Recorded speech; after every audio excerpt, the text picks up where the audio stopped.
Welcome to Life Stories, where we bring you powerful tales of courage, truth, and the relentless fight for justice. In today's story, we follow the journey of a father and son caught in the midst of a web of corruption that runs deep within the heart of their city. One man spent decades gathering the evidence, while the other, a federal judge, is determined to tear down the system that threatens everything they stand for. Join us as we uncover the shocking truths that could bring an empire of lies to its knees. Make sure to subscribe to our channel to begin today's story. It was a quiet evening in the small suburban town where I had spent most of my life. One of those moments when the world outside seemed distant, and everything felt in its place. My father, Daniel Brooks, a retired forensic accountant, had long since exchanged the chaos of the financial world for a simpler life. A life where his evenings were spent walking to the corner store, where he picked up the newspaper, exchanged pleasantries with the neighbors, and sometimes indulged in a pint of ice cream when the grandkids came over. But I was never quite able to forget the man he had once been. A man who, for decades, had tracked the flow of millions like a bloodhound, following every penny with such precision that even the most carefully concealed secrets couldn't escape his scrutiny. He had always been meticulous. Even in his retirement, his mind remained sharp, still capable of piecing together patterns that most would never see. You could almost say he had a sixth sense for uncovering financial malfeasance. And it was this relentless pursuit of truth that made him a danger to many who had built their empires on corruption. I often wondered how he managed to live with all the weight of those secrets, the people he had exposed, the deals he had shattered. There were times when I'd catch him staring into the distance, as if seeing things that no one else could. But it wasn't until later that I truly understood the depth of what he had uncovered, and the consequences it would have for us both. Everything changed the day the police showed up. It wasn't an ordinary visit. No, it wasn't just a routine questioning. It was a carefully orchestrated move by a system that had learned to protect itself.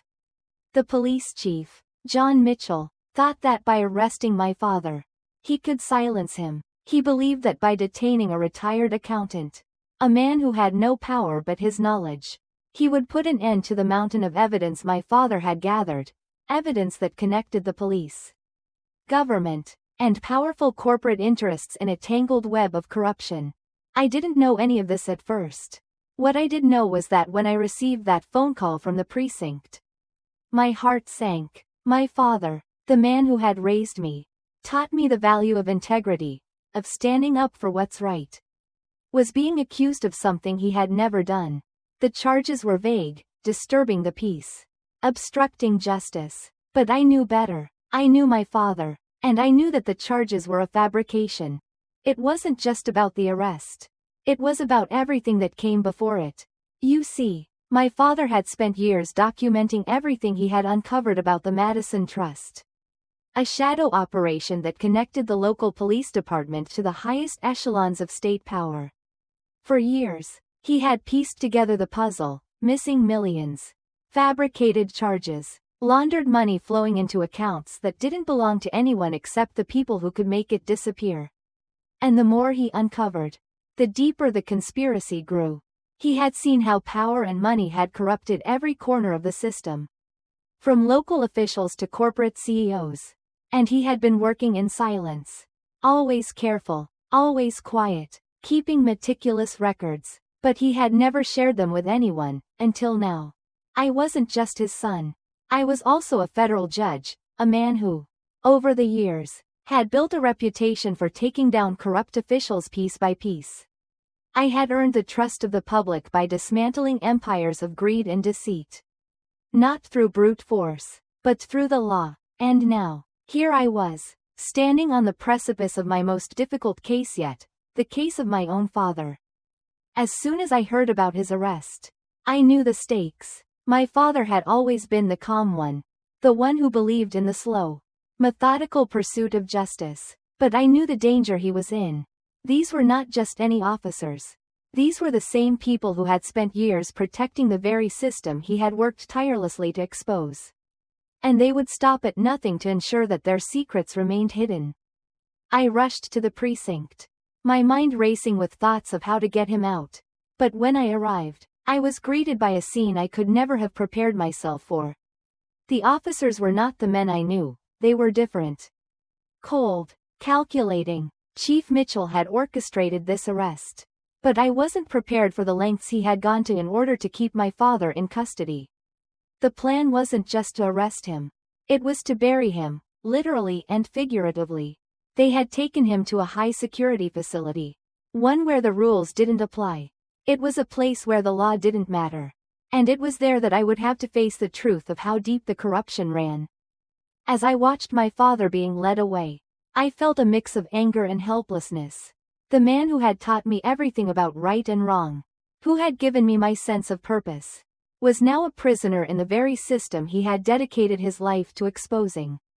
I had always admired his dedication to the truth. But in that moment, I saw just how costly that dedication had been. And I realized, with a sinking feeling in my chest, that the fight I was about to enter wasn't just about freeing my father. It was about tearing down a system that had allowed this corruption to fester for so long. I didn't know then how far this battle would take me, or how much it would cost. But I knew one thing for sure. I couldn't let them win. Not this time. For my father, for everything he had sacrificed. I had to see this through. And so began the fight that would not only change my life, but the lives of everyone who had unknowingly been caught in the web of corruption my father had worked so hard to expose. It was clear from the moment I stepped foot in that facility that I wasn't just going to walk in and take my father home. They had moved him to a place where even the most basic of rights were suspended. The officers there were well versed in tactics designed not only to break a person physically but to undermine their will to fight. I had learned a lot about this over the years. How power could twist and contort a man's mind until he no longer knew where the lines were between what was right and what was justifiable. But this was different. This was my father. Daniel Brooks had always been a man of principle, of quiet dignity. It wasn't his style to make a scene, to demand attention. When I arrived at the high-security facility where he was being held, I wasn't just confronting a system of corruption. I was confronting the quiet resilience that had kept my father going for decades. A resilience that refused to bend even when the walls seemed insurmountable. I found him in a small interrogation room. A steel chair across from him. The room was sterile, cold, designed to make a man feel small. To break him down piece by piece until there was nothing left.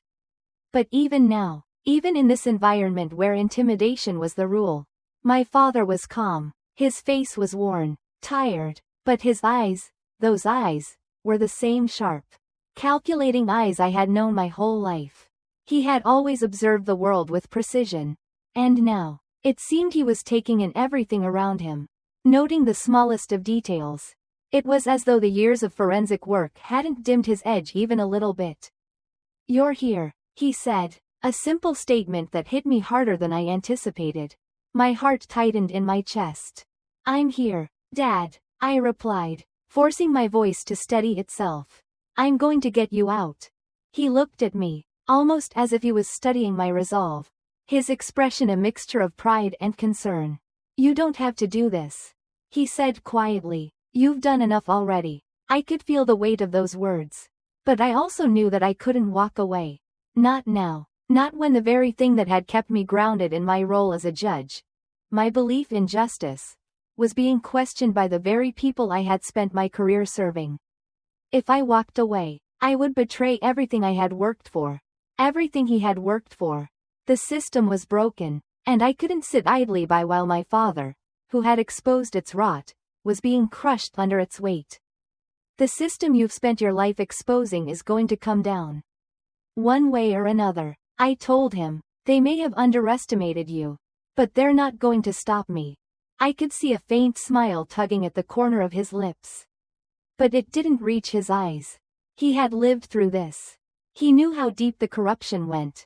He knew how far they were willing to go to protect their empire. And that was why, even in the darkest moments, he had kept those records.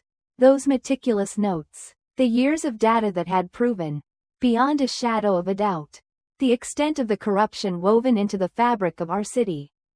I leaned forward, My voice low. Do you have the records, Dad? The ones you kept hidden? His eyes shifted briefly, and I saw a flicker of recognition. He didn't have to say a word.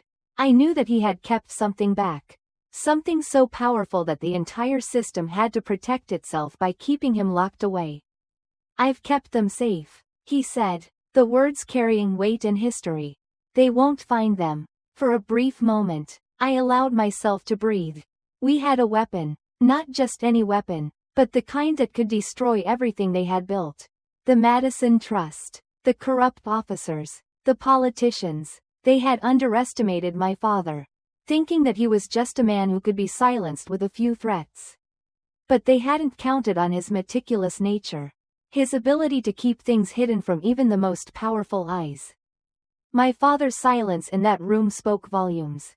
It wasn't just about holding back information, it was about understanding that sometimes the most powerful statement you can make is the one you don't say.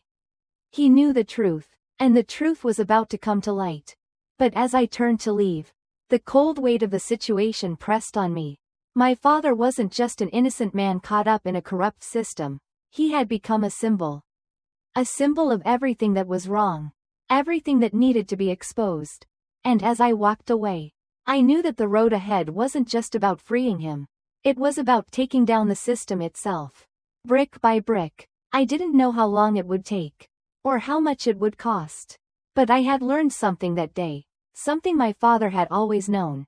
Silence can be a weapon. And the truth, no matter how carefully hidden, would always find a way to surface. The days that followed were a blur of legal maneuvering, late-night phone calls, and mounting pressure. I could feel the walls closing in.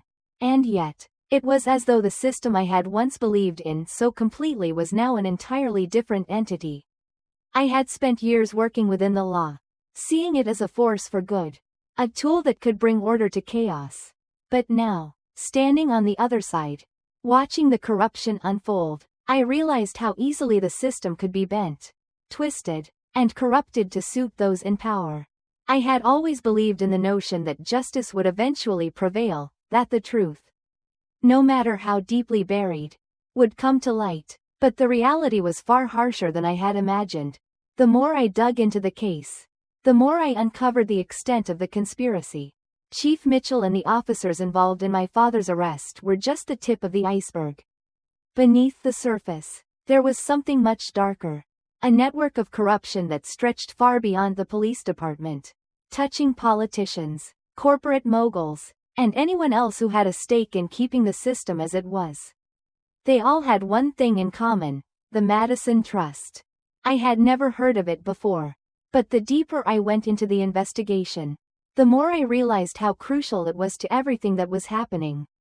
The trust had served as a cover for so many illegal activities: money laundering, embezzlement, even covert surveillance programs aimed at silencing anyone who threatened the power structures that had been carefully built over the years. My father had spent years quietly collecting evidence, notes, financial records, and documents that linked every piece of the puzzle together. And those records were now my only weapon. But the more I learned, the more dangerous it became. The very people I had once trusted were now part of this insidious web. The system I had served, the institutions I had sworn to protect, were compromised beyond recognition. I couldn't help but feel betrayed. Not just by the officers who had arrested my father, but by the whole system, by everything I had believed in. The truth was no longer black and white. It had become something much more complicated, more dangerous. It wasn't just about my father anymore. It was about something much bigger, about exposing a system that had been built on lies, manipulation, and deceit. And yet, as I prepared to make my move, there was one thing I couldn't shake: fear. Fear for my father's safety, fear for my own future, and fear that we might be too late to stop the avalanche that was already set in motion.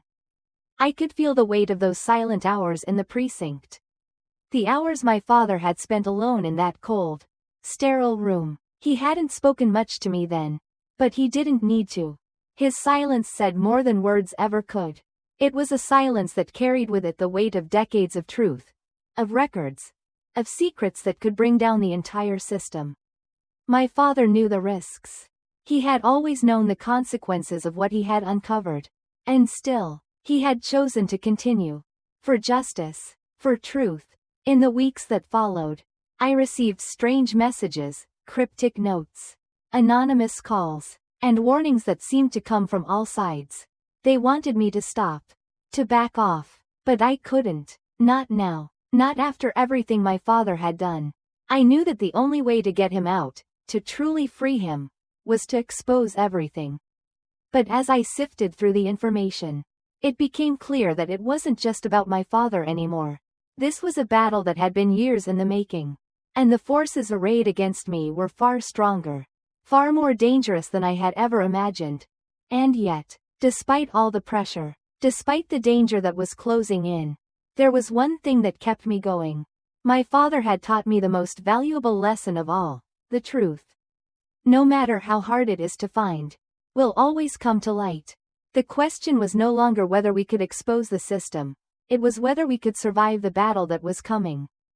The moment of truth arrived faster than I had expected. In those last few days, I'd felt like I was living in a haze, where every decision seemed to matter more than the last. The weight of my father's captivity, the unraveling threads of a corrupt system, and the realization that I was now playing a part in a much larger game. Everything was pulling me in directions I had never anticipated. But as the pieces fell into place, the truth of the situation became undeniable. The system we had all relied upon, trusted, had become the very thing my father had warned us about. It started with the documents. The ones my father had painstakingly gathered over the years.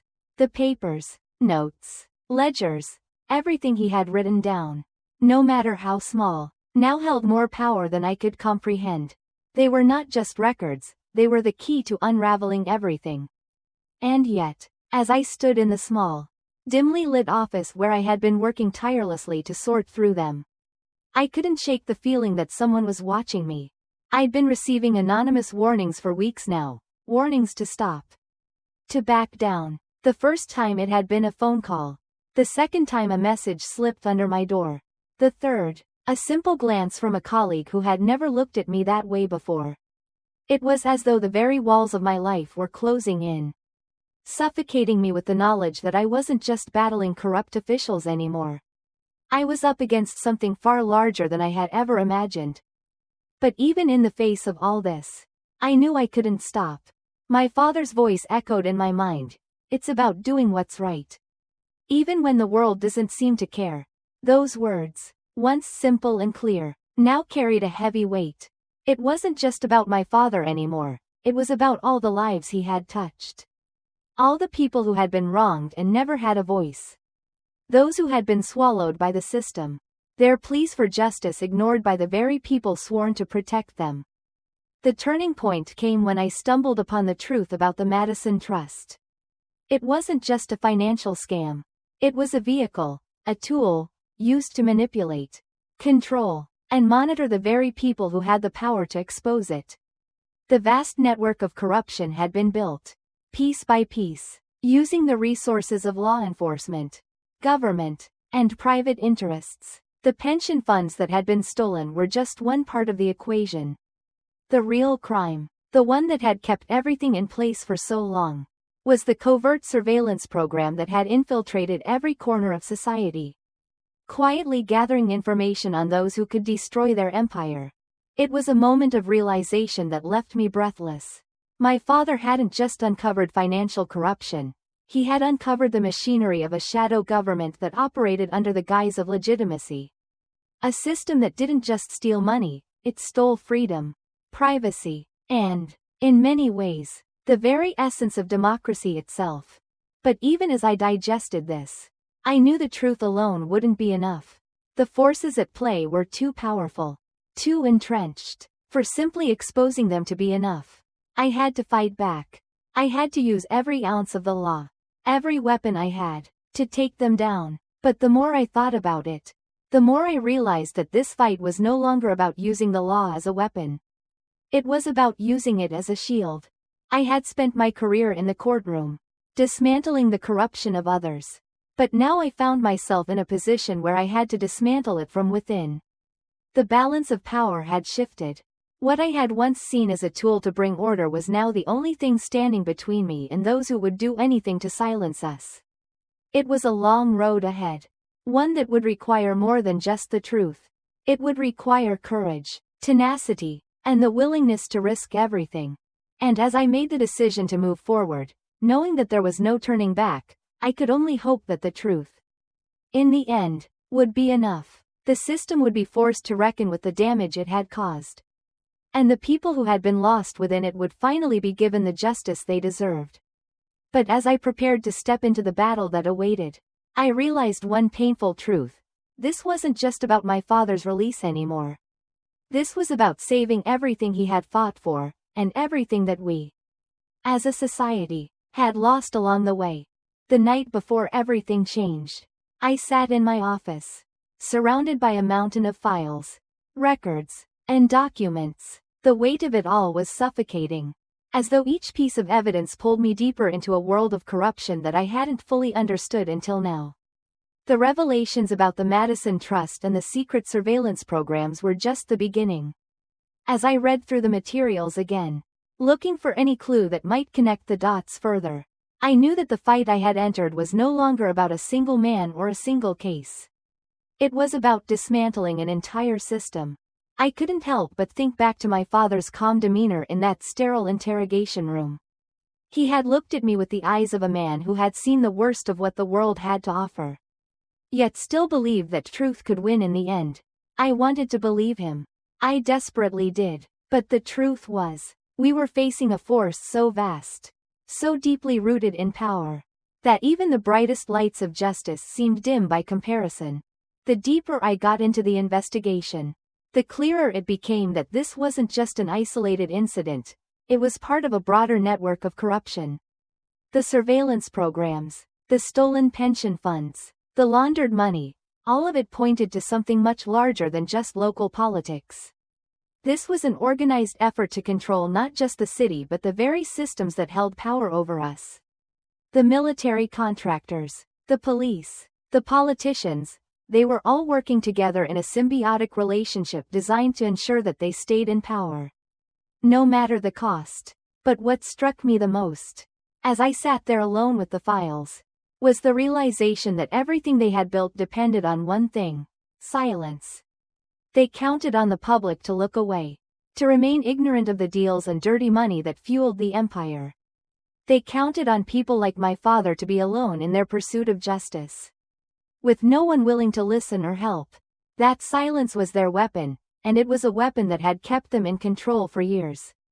And then, just as the weight of it all began to crush me, the phone rang. It was a strange call, one I hadn't expected. The voice on the other end was calm but firm. "Your father's being moved.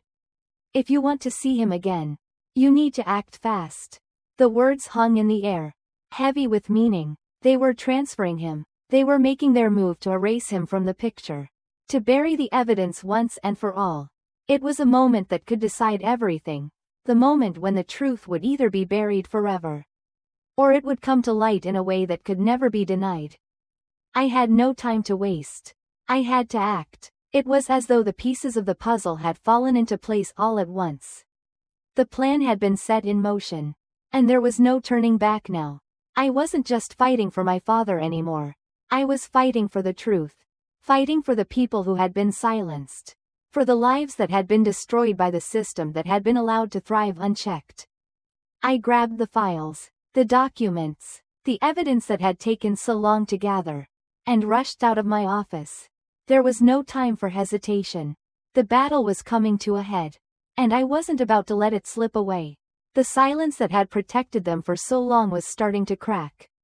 It was time to break it wide open. As I prepared to move forward, I knew that the road ahead would be long, difficult, and filled with uncertainty. But in that moment, I felt something I hadn't felt in a long time: hope. It wasn't the kind of hope that came from certainty or guarantees. It was the kind of hope that came from knowing that the truth had the power to change everything. And no matter how much they tried to hide it, no matter how many times they tried to silence us, the truth would eventually come to light. I wasn't just a judge anymore. I was a man on a mission. And this time, I wasn't going to be silenced. As the dust settled, the truth we had fought so hard to expose began to reverberate through the very core of the system.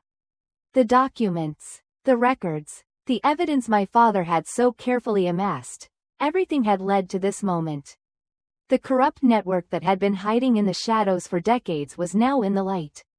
And no amount of power could keep it hidden any longer. The walls they had built to protect themselves were crumbling. And justice, though delayed, was finally on its way. But the battle was not over. The people who had orchestrated the scheme weren't going to go down without a fight. There would be more challenges. More obstacles to overcome. The fight for truth and justice is never a quick victory. But we had made a difference. My father, now safe, stood by my side, his faith in me unwavering. His belief that we could change the system reignited. In the end, I realized something profound. The fight for justice is not just about winning, it's about never giving up. Even when the odds seem insurmountable. It's about standing up, speaking out, and knowing that the truth will always find a way to rise. No matter how many layers of corruption try to bury it. Thank you for following this journey with us. If you found this story inspiring, make sure to subscribe to our channel for more life stories that challenge the powerful and expose the truth behind the systems we trust.